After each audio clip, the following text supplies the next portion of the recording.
Hello, and thank you for tuning in to the Fi Mastery Podcast, where our focus is on providing tools, resources, and insights that empower driven individuals to secure their own path to financial independence. My name is Peter Donisanu, and today we're going to talk about what you can do to rewrite limiting money scripts. Now, this topic is essential to setting sustained financial outcomes because creating goals that align with your values and your life purpose just won't stick if you don't do the work to rewrite your subconscious belief systems about money. That's why today we'll cover what a money script is, the types of money scripts that are out there, and how they can affect the way you think about your finances. We'll also talk through ways to use dissatisfaction with your current money scripts as a catalyst for change and how to use experiences as a way to amend your script to better align with your values and purpose for your money. By the end of today's episode, you should have a better idea of which money script may be limiting your ability to make desired financial gains and some initial steps you can take to make over your money mindset. So with that, let's dive into today's podcast. Have you ever made an impulsive big ticket purchase that you later regretted? Or maybe you found yourself making choices with your money that seem out of alignment with your overall life or financial goals? Well, if so, then you're likely familiar with the effects of your money script. So what is a money script? Well, a money script is often unconscious beliefs about money, rooted in early childhood experiences and guided by family or societal expectations that influence the way we think about and handle money. In many ways, the script is subconscious conditioning that tells us how we should respond to money choices as we're presented with one spending or savings decision to the next. Now, having awareness and greater insight into what's happening mechanically under the surface is the first step to setting goals and money management strategies that will endure no matter what curveball life throws at you. Now, it's important to note that the concept of psychological scripts has been around for a while, but more recently, this concept has been popularized, at least within the context of financial planning, by psychologists Bradley Klontz and Sonia Britt. In their work, Klontz and Britt divide money scripts into 4 categories. There's money avoidance, money worship, money status, and money vigilance. Now, the first 3 categories, avoidance, worship, and status, are associated with overall lower financial outcomes.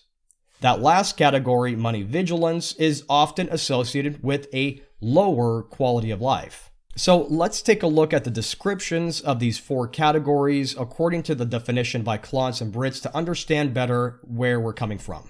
Now, in terms of money avoidance, for those individuals who score high on money avoidance, their belief is that money is bad or they don't deserve money. For the money avoider, money is seen as a source of fear or anxiety or disgust.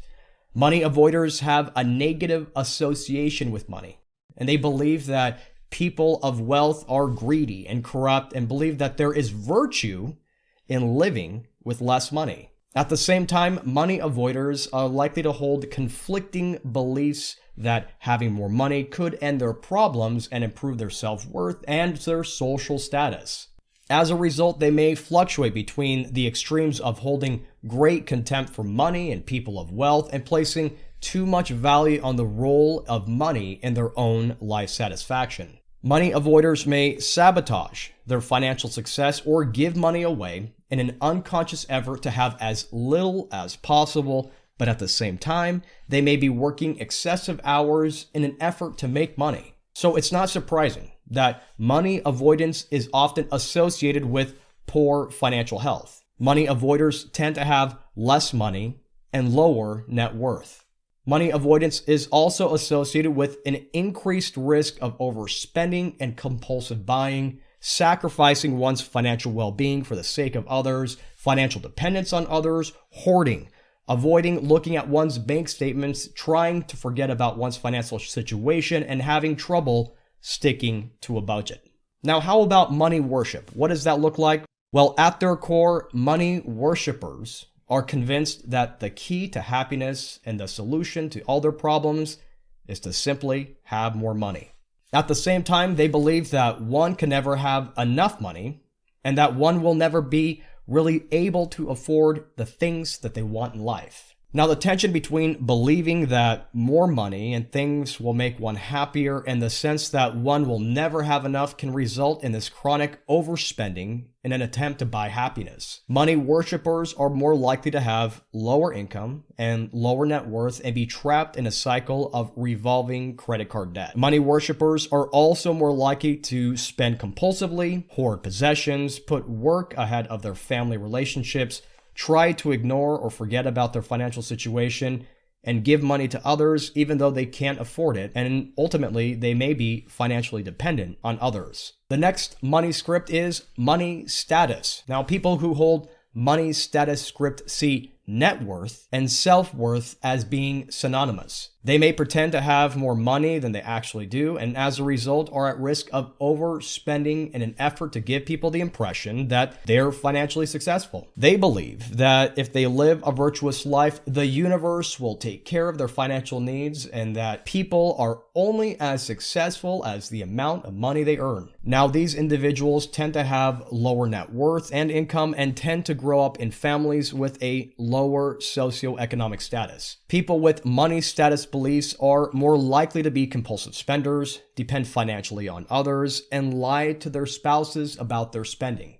Holding the money script is also predictive of pathological gambling, which is indicative that gambling may be a way to win large sums of money to prove their worth to themselves and to others. And the final money script is money vigilance. Now, the money vigilant are alert, they're watchful, and they're concerned about their financial welfare. They believe it's crucial to save and for people to work for their money and not be given financial handouts. If they can't pay for something with cash, they won't buy it and are less likely to buy on credit. As a result, the money vigilant have higher income and higher net worth. They also tend to be anxious and secretive about their financial status with people outside of those who are closer to them and less likely to lie about their spending to their spouse. Money vigilance appears to be a protective factor in that the money vigilant are significantly less likely to spend compulsively, gamble excessively, enable others financially, and ignore their finances. Now, while such an approach encourages saving and frugality, excessive wariness or anxiety could keep someone from enjoying the benefits and the sense of security that money can provide. Now, do any of these money scripts resonate with you? If so, what can you do to rewrite or amend them so that they better align with your values and the purpose that you have for your money? Well, the first step to setting financial goals that stick is to understand the money script that influences your decisions. And one approach to identifying the money script that could be sabotaging your financial goals is by completing a Klontz Money Script Inventory, or KMSI. The inventory, or the survey, is a set of 51 questions designed to identify your propensity towards one script or another.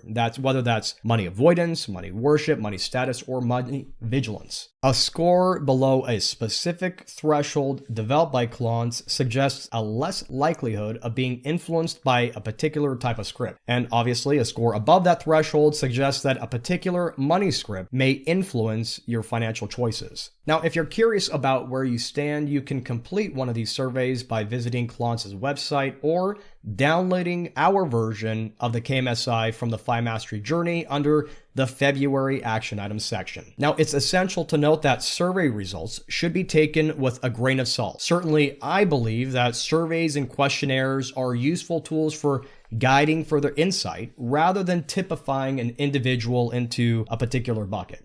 So if you complete the survey and find yourself in disagreement with the results, don't take it personally. Rather, use the output as a starting place to reflect on potential subconscious influences that may be affecting your relationship with money. And if surveys aren't for you, another approach that you can take to identify your money script is to spend some time in reflection. You can do this by asking yourself a few questions. Maybe start with, what was the first big purchase you ever made? Or what was the first job that you had and what was that like? Or how did money play a part in your childhood? You can also ask, if you could change one thing about what you were taught as a child about money, what would that be? You can also ask, what did you learn from your parents or your grandparents about money? And as you think about these questions, jot down a few sentences that describe the situation. Next, write down the feeling that you recall from that memory. Was it positive or was it negative? Did the event give you hope or did it leave you feeling regretful? Then identify a value that represents this memory.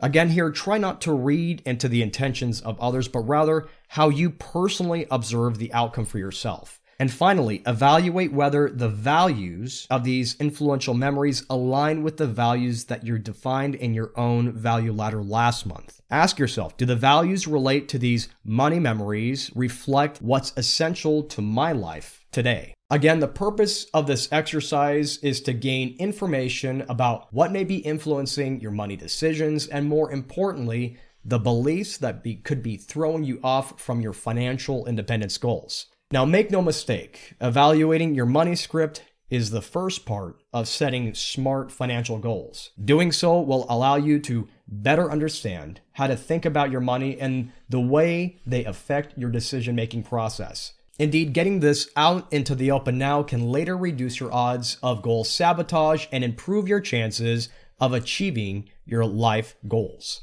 So now that we have better insight into your potential money script or those subconscious beliefs driving your money decisions, what can you do now to start making more constructive financial choices and reduce your chances of goal derailment? Well, one approach to challenging defeating beliefs and their unwanted behaviors is to use your feelings as a guide to your next step. And I know at this point you may be asking yourself, in a world that's primarily driven by logic and data and analysis, what role do feelings have in setting financial goals? Well, feelings play a significant role in changing subconscious behaviors because they serve as emotional feedback mechanism. For example, when a person experiences strong emotions like guilt or shame or anxiety, it can influence their subconscious behavior by creating a drive to change those feelings. This emotional feedback can make lasting changes by forming new neural connections in the brain that reinforce desired behaviors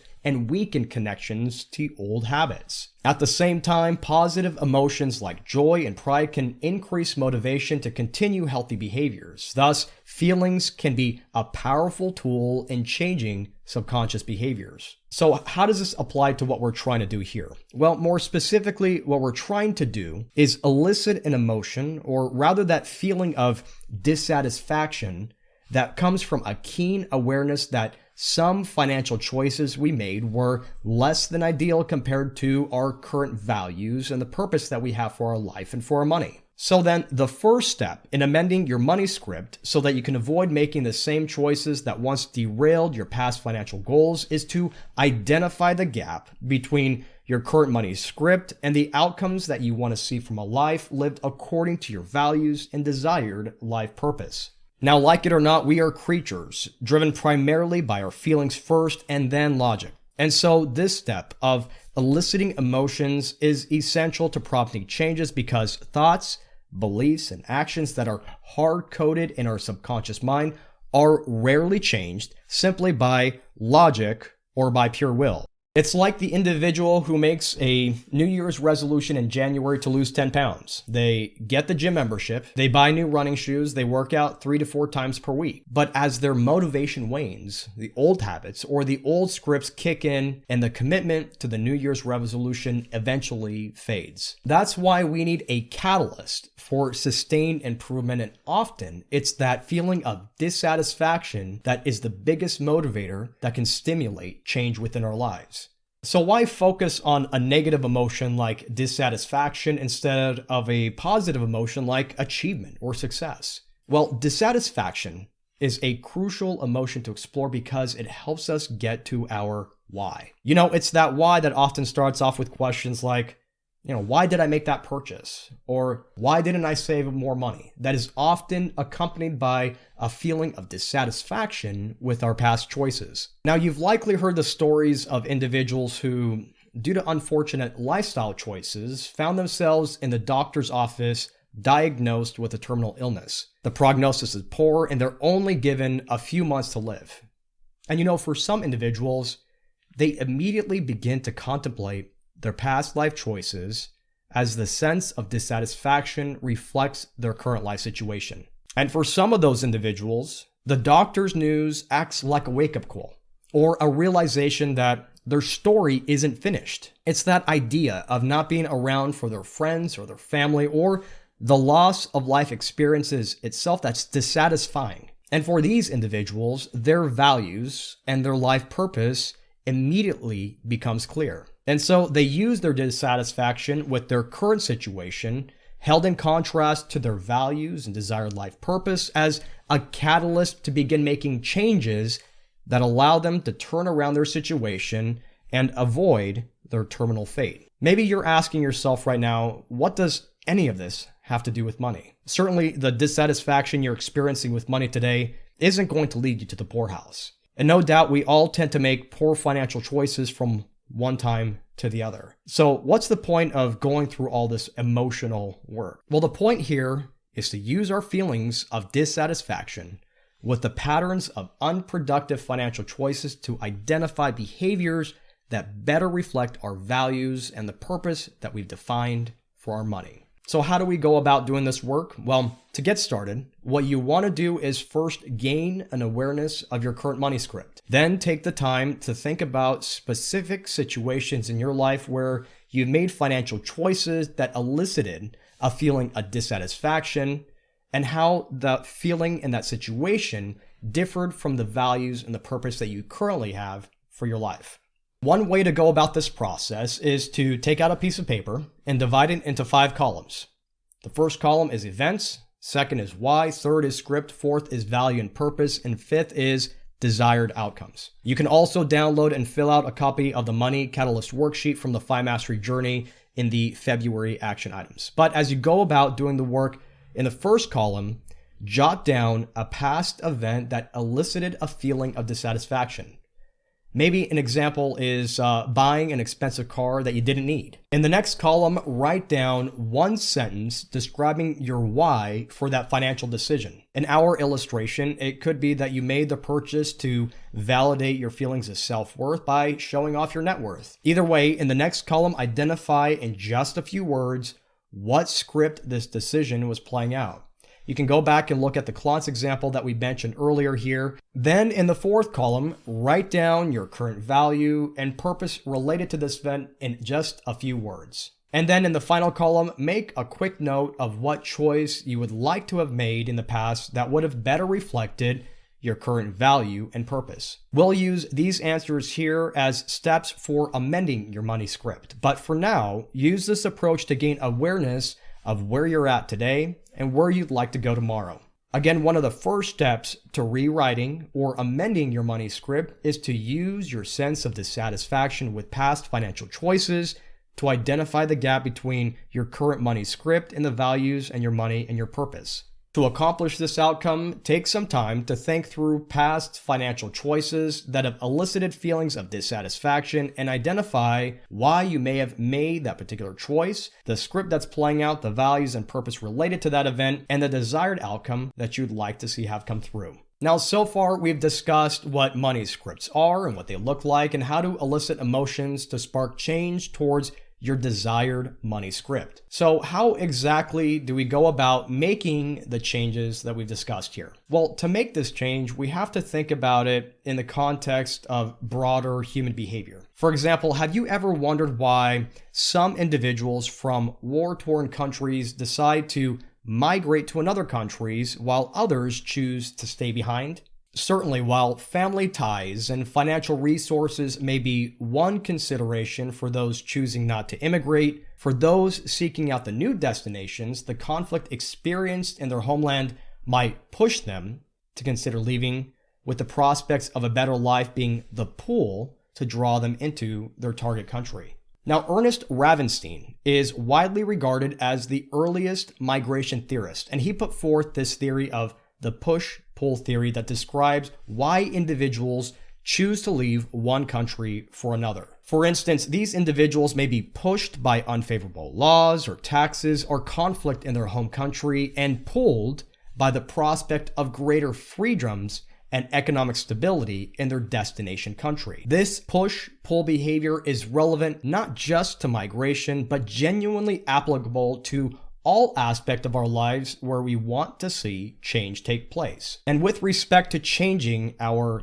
relationship with money, dissatisfaction might be the push that we need to move us out of unproductive money scripts. So where does the pull come from? Where that pull that we need likely comes from creating the conditions that bring about our desired values and life purpose into reality. So to bridge the divide, we need to find ways to create a new belief system that helps us pull towards or amending or rewriting our money script. Now, this process involves more than creating positive affirmations or good intentions. Indeed, simply knowing what you should do differently in the future with your money fails to lead to durable changes when your current belief system doesn't back it up, or it's not supported by your current actions, or ultimately does not address the underlying subconscious biases running in the back of your head around the clock. Now, it's important to take a second to understand that when you engage in behaviors that do not align with your subconscious value system, it leads to self-correcting behaviors that bring you back to a place where you don't necessarily want to be. Now, psychologists refer to this behavior as cognitive dissonance. It arises when a person's beliefs or behaviors are inconsistent with each other, and the individual is forced to choose between one or the other. Now, this inconsistency can result in feelings of discomfort and anxiety and tension, which can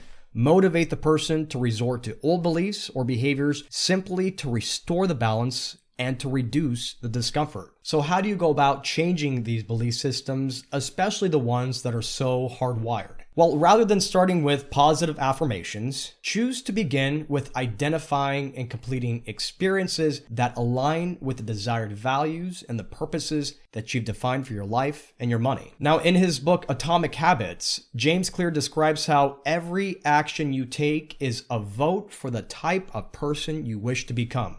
Now, there's no single instance that will transform your beliefs, but as the votes build up, so does the evidence of your new identity. This is why habits are crucial. They cast repeated votes for being a certain type of person. Therefore, thinking about the change in our behavior with money is only the first step. Affecting that change is challenging because there are a variety of processes taking place in our brains that affect our belief system. And one common aphorism in neuroscience that explains this process is that neurons that fire together wire together. This means that our sense of experience results from complex interactions between various brain regions and systems that process sensory information from the environment and create subjective experiences. Now, this process begins with sensory receptors in the brain, such as the eyes or the ears, the skin, that send signals to the brain that are then transformed into electrical and chemical signals. These signals are then processed and integrated in various brain regions, including